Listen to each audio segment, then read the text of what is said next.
اب پیدائش کے واقعات سے پہلے ہم کچھ اور ایسے واقعات کا احاطہ کرتے ہیں کہ جس سے یہ اور زیادہ تاکید ہو جائے کہ نبی علیہ الصلوۃ والسلام کی پیدائش کا انتظار یہود و نصارہ کو کتنا تھا۔ قرآن مجید کے اندر بھی اس کا ذکر اللہ نے کیا کہ یہ پہلے نبی علیہ الصلوۃ والسلام کے آنے کی خبر دے کر لوگوں کو لڑوایا کرتے، لوگوں کو حکومت کیا کرتے تھے اور کہا کرتے تھے کہ وہ آنے والا آئے گا تو ہم تم پر چھا جائیں گے۔ تو ان کو بہت زیادہ انتظار تھا، اور اس کی مختلف باتوں کو ذرا دیکھ لیجئے۔ حضرت حسان ابن ثابت رضی اللہ تعالی عنہ جب یہ مسلمان ہوئے تو ان کی اپنی عمر 60 سال تھی، اور جب ان کا انتقال ہوا تو ان کی اپنی عمر 120 سال تھی، گویا 60 سال تک یہ ایمان کی حالت میں رہے۔ بہترین شاعر تھے، نبی علیہ الصلوۃ والسلام کی اپنے اشعار میں تعریف کرتے اور کفار کی برائی بیان کرتے، اور غزوات میں، جہاد میں، لڑائیوں کے موقع پر اپنے اشعار سے مسلمانوں کے ایمان کو گرم کیا کرتے تھے، جوش پیدا کیا کرتے تھے۔ انہیں شاعر رسول کا خطاب ملا۔ یہ حسان ابن ثابت جب خود 8 سال کے تھے، کہتے ہیں کہ میں بہت اچھی سمجھ بوجھ رکھتا تھا۔ یہ مدینہ کے تھے، کہتے ہیں کہ میں نے مدینہ میں ایک یہودی کو دیکھا، وہ اونچی جگہ پر چڑھ کر ایک اعلان کر رہا ہے، لوگوں کو اس نے جمع کر لیا، کہہ رہا تھا، شور مچا رہا تھا۔ لوگوں نے پوچھا بھئی کیوں شور مچا رہے ہو؟ تو کہنے لگا کہ احمد کا ستارہ طلوع ہو چکا، وہ آج رات پیدا ہو گئے ہیں۔ تو نبی علیہ الصلوۃ والسلام تو مکہ میں پیدا ہوئے، لیکن ایک یہودی مدینہ میں بھی آپ کی اس رات کو پہچان رہا ہے۔ حضرت کعب احبار رحمۃ اللہ علیہ وہ فرماتے ہیں کہ میں نے تورات میں پڑھا تھا کہ اللہ تعالیٰ نے حضرت موسیٰ علیہ السلام کو نبی کریم صلی اللہ علیہ وسلم کی ولادت کی وقت کی اطلاع اور وہ جو علامات تھیں وہ بتا دی تھیں، اور حضرت موسیٰ علیہ السلام نے اپنی قوم کو بتا دیا تھا۔ حضرت موسیٰ علیہ السلام نے فرمایا تھا کہ تمہارے نزدیک جو مشہور دم دار ستارہ ہے، جب وہ حرکت میں آئے گا اور اپنی جگہ سے سرکنا شروع کر دے گا تو وہی وقت نبی آخر زمان کی پیدائش کا ہوگا۔ یہ خبر بنی اسرائیل کے علماء ایک دوسرے کو نسل در نسل آگے دیتے چلے آئے، اور ان کو بنی اسرائیل کے علماء کو، یہودیوں کو پیدائش کے وقت کی نشانیاں معلوم تھیں۔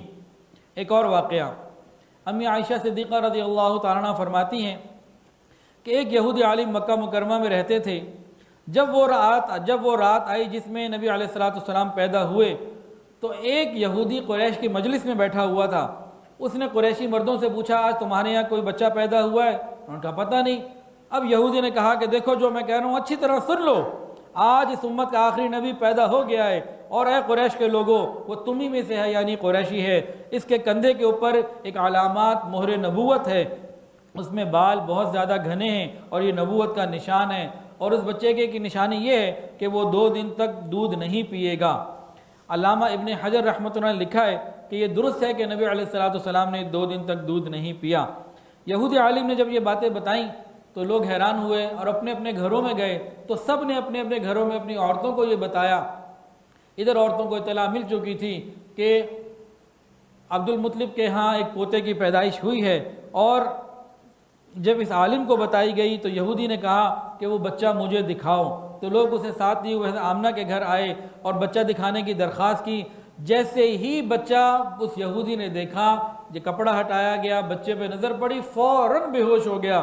جب ہوش آیا لوگوں نے پوچھا کیا ہوا تھا تجھے؟ کہنے لگا میں تو اس غم سے بے ہوش ہوا ہوں کہ بنو اسماعیل میں نبوت آ گئی اور بنو اسرائیل سے نبوت نکل گئی۔ اور کہا اے قریشیو، اللہ کی یہ قسم، یہ بچہ زبردست غلبہ حاصل کرے گا اور اس کی شہرت مشرق و مغرب میں پھیل جائے گی۔ ایک اور واقعہ بڑا مشہور ہے کہ ملک شام کا ایک یہودی، عیس اس کا نام تھا، وہ مکہ مکرمہ کے قریب کچھ فاصلے پر رہتا تھا، اور وہ اکثر و بیشتر مکہ آتا رہتا اور لوگوں سے پوچھتا رہتا کہ بھئی کوئی بچہ پیدا ہوا تو مجھے دکھاؤ، اور کہتے رہتا ان قریب تمہارے اندر ایک بچہ پیدا ہوگا، سارا عرب و عجم اس کے راستے پر چلنا شروع ہو جائے گا، پورے عالم پر اسی کی حکومت چلے گی، وہ عرب اور عجم کے شہروں کا مالک ہو جائے گا۔ یہی اس کا زمانہ ہے قریب کا، جو اس کی نبوت کے زمانے کو پائے گا اور اس کی پیروی کرے گا وہ بھی اپنے مقصد میں کامیاب ہو جائے گا، اور جس خیر اور بھلائی کی وہ امید کرتا ہوگا وہ بھی اسے مل جائے گی، اور جو شخص ان کی نبوت کا زمانہ پائے گا اور اس کے باوجود ان کی مخالفت کرے گا تو وہ اپنے تمام مقاصد اور آرزوؤں میں ناکام ہو جائے گا۔ مکہ معظمہ میں جو بھی بچہ پیدا ہوتا وہ یہودی اس بچے کے بارے میں تحقیق کرتا رہتا، بچے کو دیکھ کہتا یہ نہیں ہے، یہ نہیں ہے، یہ نہیں ہے۔ بالآخر عبد المطلب کے گھر نبی کریم صلی اللہ علیہ وسلم کی پیدائش جب ہوئی، آپ کے پوتے کی پیدائش جب ہوئی، تو عبد المطلب جو ہیں وہ شہر سے نکل کر اس یہودی کے گھر میں گئے، اس سے ملاقات کی اور اس سے جا کے کہا کہ میرے یہاں ایک پوتا ہوا ہے، تم نے دیکھنے چلنا ہے تو تم آؤ۔ اس نے کچھ علامات پوچھی اور کہنے لگا کہ وہ ستارہ طلوع ہو چکا جس کا کہ کتابوں میں ہماری لکھا ہوا ہے، یقیناً یہ وہی بچہ ہے اور یہ آنے والے وقت میں نبی بنے گا، اور ایک نشانی یہ ہے کہ وہ 2 دن تک دودھ نہیں پیے گا۔ اور اس نے یہ بھی کہا تھا، اس یہودی نے عبد المطلب کو یہ نصیحت کی کہ آپ اپنی زبان کو بند رکھیں، کسی کو نہ بتائیں، ورنہ لوگ اس بچے سے زبردست قسم کا حسد کریں گے، اور اتنا حسد کریں گے کہ کسی سے حسد نہ کیا گیا ہوگا، اور اس بچے کی اس قدر مخالفت کی جائے گی کہ کائنات میں کسی اور کی اس قدر مخالفت نہ ہوئی۔ اس یہودی سے یہ باتیں سن کر اپنے پوتے کے متعلق یعنی نبی علیہ السلام کے متعلق عبد المطلب نے پوچھا، اچھا یہ بتاؤ اس بچے کی عمر کتنی ہوگی؟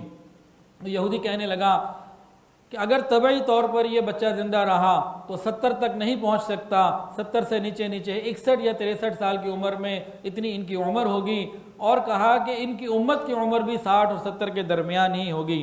یہ تمام علامات اس یہودی نے گزشتہ انبیاء کی پیشن گوئیوں سے معلوم کی تھی۔